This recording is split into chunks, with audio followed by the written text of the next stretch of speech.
చూస్ country delight, live better. ఇప్పుడే country delight యాప్ని download చేసుకోండి.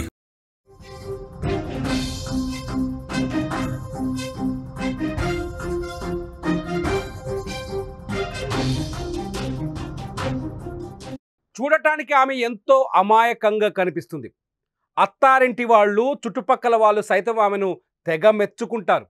తల్లిగా, భార్యగా, కోడలిగా మంచి పేరు సంపాదించింది. కానీ అందరూ అనుకున్నట్లు ఆమె అమాయకురాలు కాదు. మనసులో విషం నింపుకున్న ఒక క్రిమినల్. ప్రియుడు మోజులో పడి భర్త, పిల్లలను అడ్డు తొలగించుకోవాలని కన్నింగ్ ప్లాన్ వేసిన ఒక మోస్ట్ డేంజరస్ క్రిమినల్. భర్త చేతిలో, భర్తతో చనువుగా ఉంటూనే సమయం కోసం ఎదురు చూసింది. పక్కా ప్లాన్తో భర్తకు murder sketch గీసింది.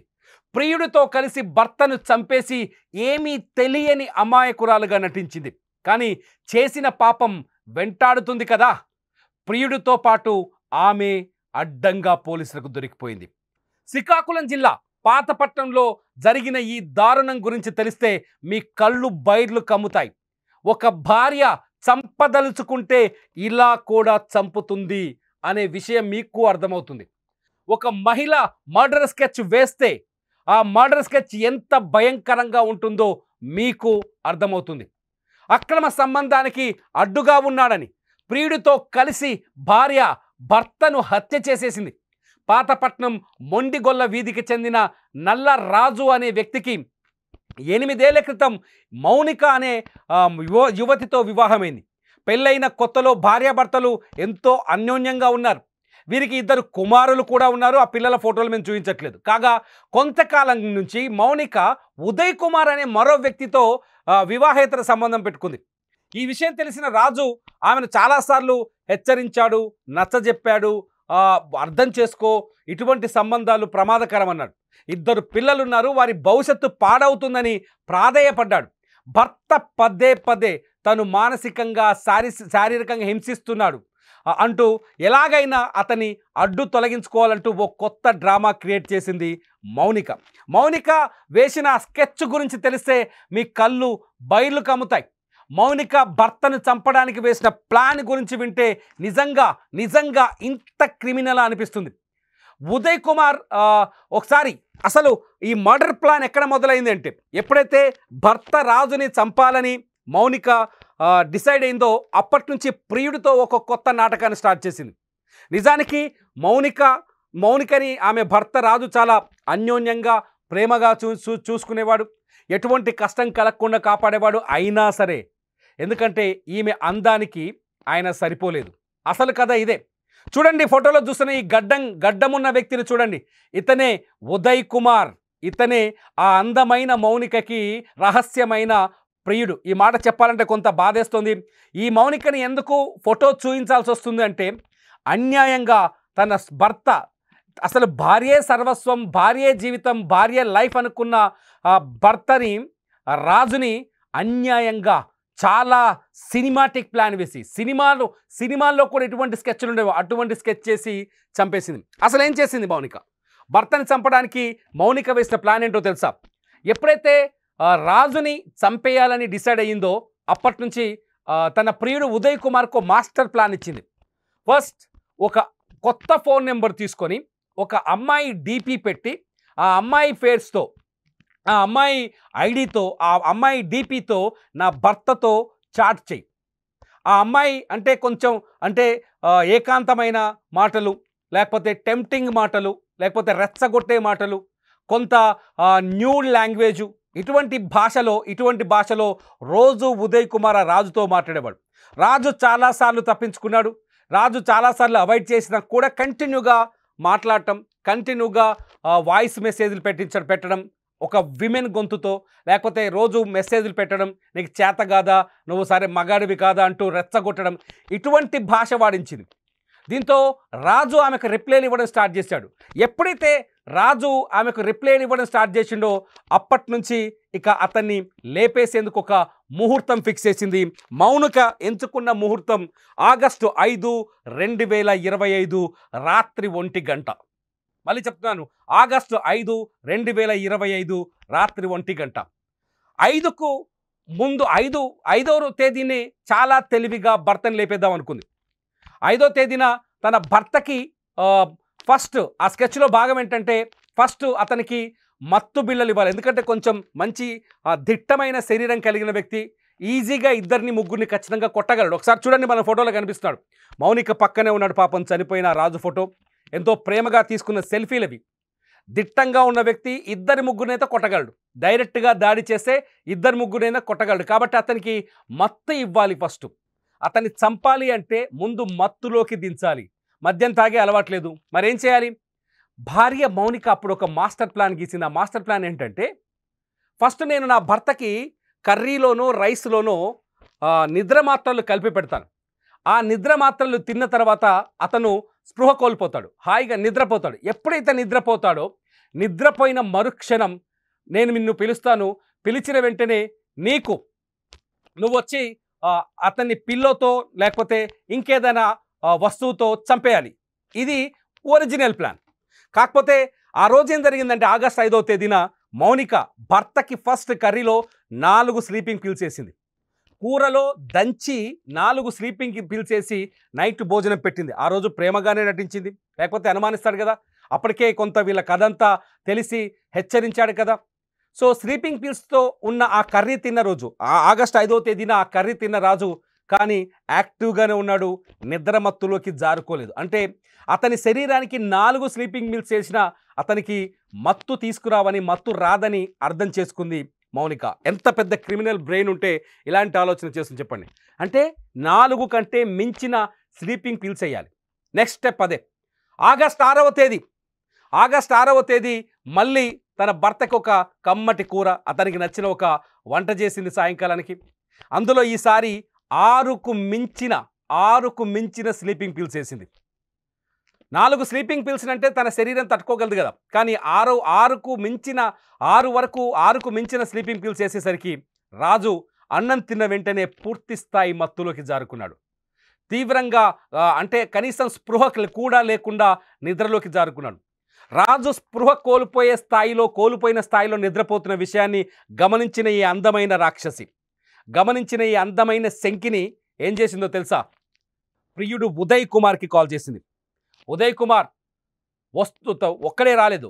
Uday Kumar August 6వ తేదీ రాత్రి ఈ మొండి గొల్ల వీధి వీళ్ళ ఇల్లు ఎక్కడైతుందో ఆ ఇంటికి తన మిత్రుడు, ఇతని పేరు మల్లికార్జున, చౌదరి మల్లికార్జున. అతని ఫోటో కూడా చూపించవచ్చు. ఉదయ్ కుమార్తో పాటు ఉదయ్ కుమార్ మిత్రుడు మల్లికార్జున, ఈ ఇద్దరు కలిసి ఒక బైక్ మీద ఈ అమ్మాయి ఎవరు మౌనిక ఇంటికి వచ్చారు. వస్తూ వీళ్ళొక స్కెచ్. అసలు ఇదంతా మౌనిక ప్లానే. వస్తూ ఆ వీధిలో ఏదైతే ప్రభుత్వం విద్యుత్ స్తంభాల పైన లైట్లు ఉంటాయో ఆ లైట్లన్నింటినీ ఆఫ్ చేస్తూ మెల్లిగా మౌనిక ఇంటి వరకు వచ్చారు. అంటే ఆ వీధినంతా చిమ్మ చీకటిగా మార్చేశారు. ఎందుకు మార్చారంటే ఒక్క సీసీ కెమెరా ఉన్న వీళ్ళ దొంగతనం, వీళ్ళ హత్యోదంతం బయటకు వస్తుంది కాబట్టి. ఇద్దరు కలిసి లైట్లు ఆఫ్తూ మెల్లగా మౌనిక ఇంటికి వచ్చారు. రాత్రి 1 గంట సమయంలో వచ్చి మౌనికని డోర్ కొట్టి ఇంట్లోకి వెళ్ళారు.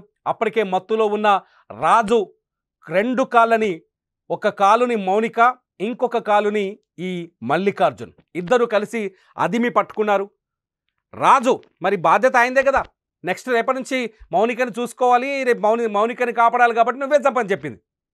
వెంటనే ఆ ఉదయ్ కుమార్ ఒక పిల్లో తీసుకొని రాజుకి శ్వాస ఆడకుండా చేసి చంపేశారు.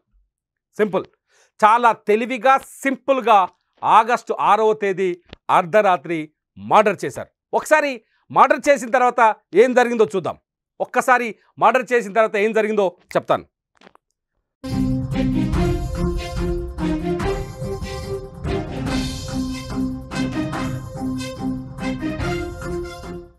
ఆగస్టు 6వ తేదీ అర్ధరాత్రి హత్య జరిగిపోయింది. రాజుని చంపేసింది మౌనిక. ప్రియుడు ఉదయ్ రాజు మొహం పైన పిల్లో అదిమి పెట్టి అతని శ్వాస తీసేసింది. మరి శవాన్ని ఏం చేయాలి? దాచిపెట్టాలి కదా, లేకపోతే గొయ్యి తీసి పాతి పెట్టేద్దామా? నో, కథని మళ్ళీ మార్చింది మౌనిక. ఇప్పుడు మళ్ళీ కొత్త స్కెచ్ చేసింది. రాజు మరణాన్ని ఒక యాక్సిడెంట్గా మార్చాలనుకుంది. మహా తెలివైంది. రాజు మరణాన్ని ఒక యాక్సిడెంట్గా మార్చాలని వాళ్ళ ఏరియాలో ఏదైతే పాతపట్నం మొండిగొల్ల వీధి అనే గ్రామానికి ఉన్న ఎవరైతే ఎస్సీ కాలనీ ఉంటుందో ఆ ఏరియాలో, ఆ ఎస్సీ కాలనీ కింద ఒక రోడ్డు ఉంటుంది.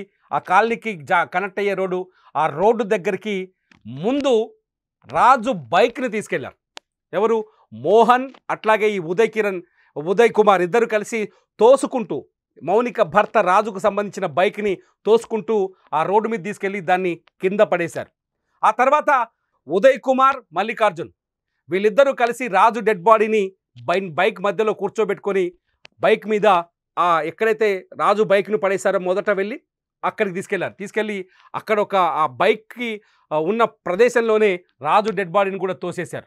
అతనికి గాయాలైనట్టుగా అక్కడ రోడ్డు మీదకి వెళ్ళి వస్తూ బండి మీద వస్తూ చనిపోయినట్టుగా ఒక సీన్ క్రియేట్ చేశారు. సినిమా డైరెక్టర్లు కూడా దొరకదేమో ఇటువంటి స్క్రీన్ ప్లే. ఆ సీన్ క్రియేట్ చేసి మౌనికకి అక్కడి నుంచి ఫోన్ చేశారు. మౌనిక, మా పని అయిపోయిందని. అటు నుంచి ఉదయ్ కుమార్ అట్లాగే మల్లికార్జున్ తిరిగి వెళ్ళిపోయారు వాళ్ళ ప్లేసుల్లోకి. ఆ తర్వాత మౌనిక అసలు స్క్రీన్ ప్లే స్టార్ట్ చేసింది. ఆ రాత్రే ఆగస్టు 6వ తేదీ అర్ధరాత్రే తన అత్తామామలకి, కుటుంబ సభ్యులకి ఫోన్ చేసి మీ ఇంటికి రాజు వచ్చాడా అంటూ అమాయకంగా అడగటం ప్రారంభించింది. రాజు రాలేదు, రాజు ఇంటికి రాలేదు, అర్ధరాత్రి దాటిపోయినా మా ఆయన మా ఇంటికి రాలేదంటూ కపట నాటకాన్ని మొదలుపెట్టింది. ఆ కపట నాటకంలో దొంగ కన్నీళ్లు కూడా ఉన్నాయి, దొంగ గొంతు కూడా, ఆవేదన పూరితమైన గొంతు కూడా ఉంది. ఆ కపట నాటకాన్ని నమ్మిన కుటుంబ సభ్యులు బోరున విలపిస్తూ రాజు కోసం ఆ రాత్రి నుంచే వెతుకులాట మొదలుపెట్టారు. కట్ చేస్తే ఆగస్టు 7వ తేదీ తెల్లవారుజామున పోలీసులకు ఆ ఎస్సీ కాలనీకి దూరంగా ఉన్న రోడ్డు పైన రాజు ఆ బైకు కొద్ది దూరంలోనే డెడ్ బాడీ రెండూ దొరికాయి. మొదట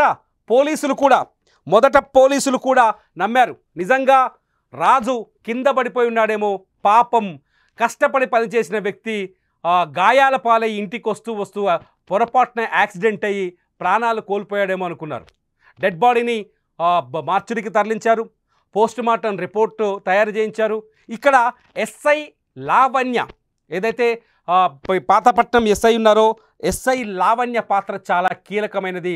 ఆమె డేర్ స్టెప్ మొత్తం మౌనిక కథనంతా బయటకు లాగింది. ఎస్ఐ లావణ్య చాలా తెలివైన ఎత్తుగడలు వేసింది, చాలా తెలివైన నిర్ణయాలు తీసుకుంది. ఈ కేసు ఇంత తొందరగా ఛేదించడానికి కారణం ఎస్ఐ లావణ్యకున్న తెలివితేటలే. ఎందుకంటే ఇటువంటి ఎస్ఐలు ఈ సమాజానికి అవసరం. ఎస్ఐ లావణ్య ఏం చేసిందో తెలుసా?